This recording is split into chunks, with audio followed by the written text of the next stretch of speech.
నేటి సమాజంలో అప్పు చేసినా హత్యనే, అప్పు చేయకపోయినా హత్యనే. ఏదేమైనా హత్య చేయడం కామన్ అయిపోయింది. ఓ మహిళ అప్పు తీసుకుందని తిరిగి ఇవ్వలేదని ఆ మహిళను దారుణంగా హత్య చేశాడు ఓ దుర్మార్గుడు. ఆ అప్పు కూడా ఎంత అనుకుంటున్నారు? కేవలం 6,000 రూపాయలు. ఆ 6,000 రూపాయలు ఇవ్వలేదని మరో స్నేహితుడితో కలిసి మందు తాగుదామని చెప్పి శివారులోకి రప్పించి అతి దారుణంగా హత్య చేసి నిప్పంటించారు. కానీ చివరకు పోలీసులు ఎలా కనిపెట్టారో తెలుసా?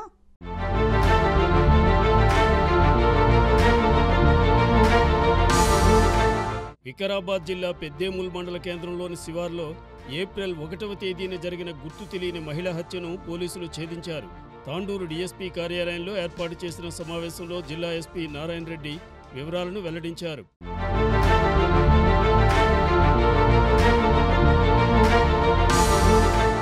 ఏప్రిల్ 1వ తేదీన పెద్దేముల్ మండల కేంద్రంలోని శివార్లో గుర్తు తెలియని మహిళ హత్య ఘటనలో జిల్లా పోలీసు యంత్రాంగం సోషల్ మీడియాలో ఫోటోలు పెట్టడంతో గుర్తుపట్టిన మృతురాలి కొడుకు అశోక్ తాండూరు జిల్లా ఆసుపత్రిలో మృతదేహాన్ని గుర్తుపట్టి మృతురాలు తన తల్లి యశోదని తెలపడం జరిగిందన్నారు.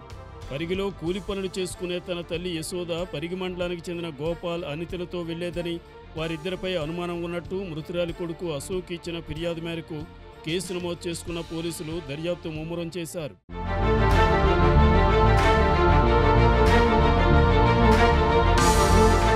ఆ దిశగా గోపాల్ అనితలను అదుపులోకి తీసుకుని విచారించడంతో మృతురాలు యశోద తన అవసరం నిమిత్తం అతని దగ్గర 6,000 రూపాయలు అప్పు తీసుకుందని, ఎన్నిసార్లు అడిగినా డబ్బులు ఇవ్వకపోవడంతో తనతో పాటు సహజీవనం చేసే గోపాల్ సహాయంతో యశోదను పరిగి నుంచి పెద్దేముల్ వరకు బైక్పై తీసుకుని వచ్చి ముగ్గురు మద్యం సేవించిన తరువాత చీర కొంగుతో గొంతు నుమిలి హత్య చేసి మెడలో ఉన్న పల్లపూసల దండ, ముక్కు కమ్మలు, కడియాలు తీసుకున్నారు.